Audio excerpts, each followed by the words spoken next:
A big response to Monday's disappointment. Joe and Crouchy watching with me, and Palace were deserving of their lead at half-time, but Manchester United just a different side in the second half, Crouchy. And Joshua Zirkzee, I think a lot of Man United fans perhaps would have had him off at half-time.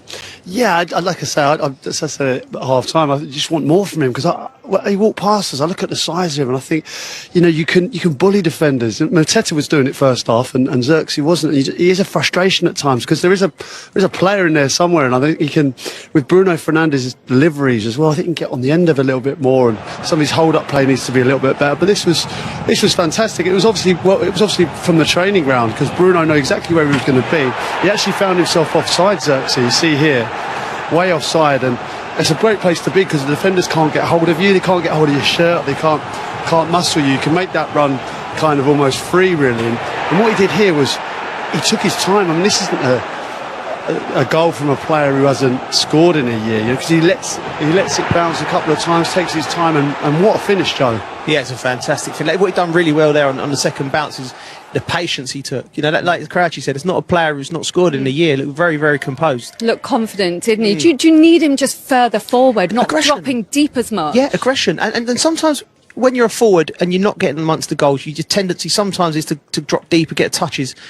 You need to be more aggressive. You could be the biggest lad and the strongest lad in the world, but be aggressive. Be forceful. Get yourself hurt. If he does all them things, his quality will come out and he will score goals. Yeah, as a centre forward at times, if you're not getting the ball, you got a tendency to come short, and I think that's what he does. He wants to get involved in the play, and then you don't find yourself higher up, and you're not going to score goals from that deep position. I think he definitely did it well in the second half. And then the second goal came from the free kick. Gay was deemed to have fouled Dalot for this free kick. Did you think it was a foul? I think so. I mean, you can say that he can't really get out of the way, but I do think it was a foul. It was another well-worked goal. Yeah, he bought the foul. I thought it was a foul, and then that's fantastic play from Fernandes and Mount. You know, two very intelligent players, and I know there was a little bit of confusion from the bench, and there was, look, the Wolves clearly talking to Henderson. They wasn't happy.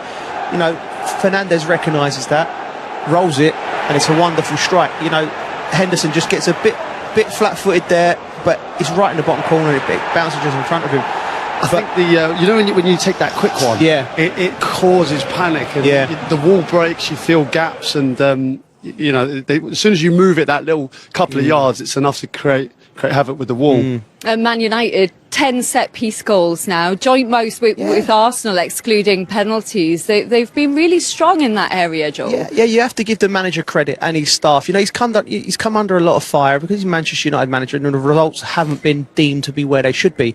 But that's a positive. You know, to be up there with Arsenal, everyone's been, patting Mikel Arteta on the back, and it's been brilliant from their end as well. But fair play to Manchester United. When you got Bruno's delivery and you got people like Maguire, Casemiro heading it, you don't need to be a rocket scientist, and be clever of putting people all places. Great delivery, great players attacking the ball, and they've got that. And Mason Mount said to Jules in the interview at the end, he wasn't sure when he'd last played 90 minutes for Man United. That's actually the first time he's completed 90 minutes for Manchester United. In the Premier League, is it just great to see him fit and doing well like this, Peter? Yeah, I mean, this is the frustration, and we know Mason well, and he's such a talent. He's such a great player, and it wasn't long ago he found himself in the England squad. He was... can he get back to that? And it's only about fitness. It's not about talent, and that will go some way to helping him today. Yeah, that's it. Listen, Lindsay, it's not talent, it's not desire, it's not quality. It's just will his body hold up? If his body holds up, he's as good as a player in that position that we've got. He really and Thomas Tuchel really likes him. You have to remember it's a Champions League winner at Chelsea in that exact model that Thomas may like to play at sometimes. So, listen, great to see him back. Really good, and he was very, very good today. A good afternoon for him, helping with that comeback on the score sheet today, completing 90 minutes as Ruben Amorim's side come from behind to leapfrog Crystal Palace in the table. We'll have more reaction when we come back after the break. We'll hear from both the managers after this 2-1 win for Manchester United. Ruben, the perfect response to Monday night. How did you turn that game around? I think we have more intensity in the second half. We play better in the second half, and the opponent in the second half was more tired. So is everything connected? But again, the small things, the way that Josh controls the ball in the second half was different. The way we defend second balls was different. So these small details will make the difference, and then the talent in front.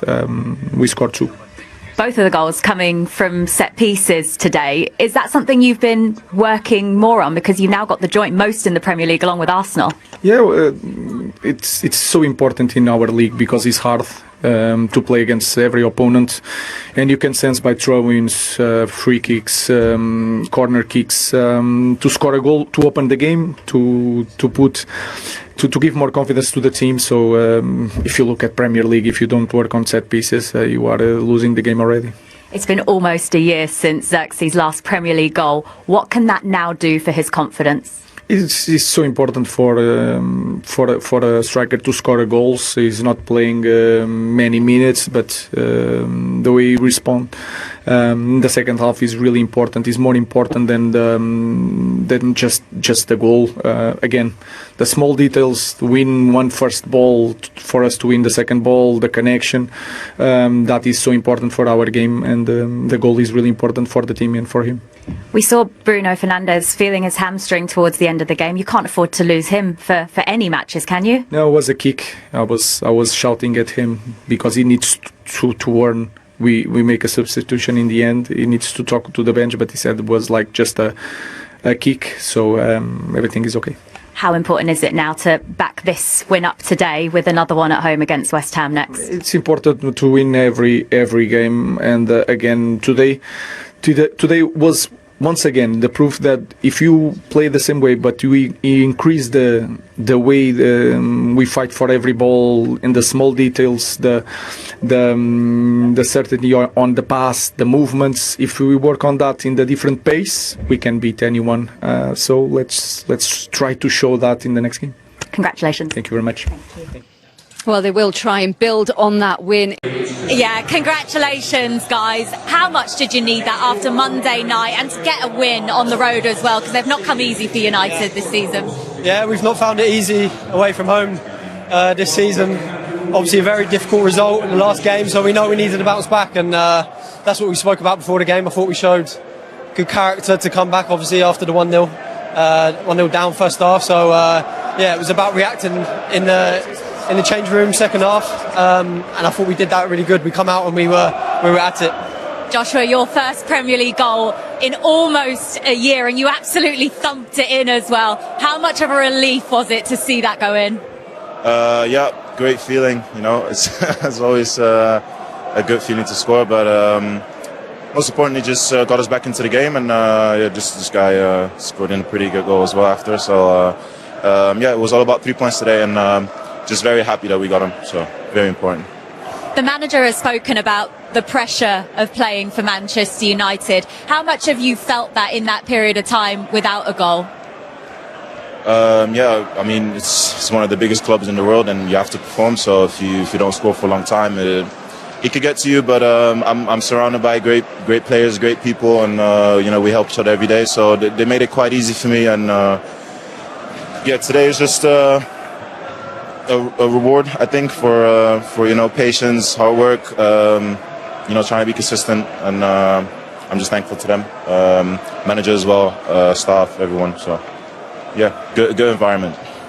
Nathan, I know you're desperate to play more and to stay fit. How are you feeling this season?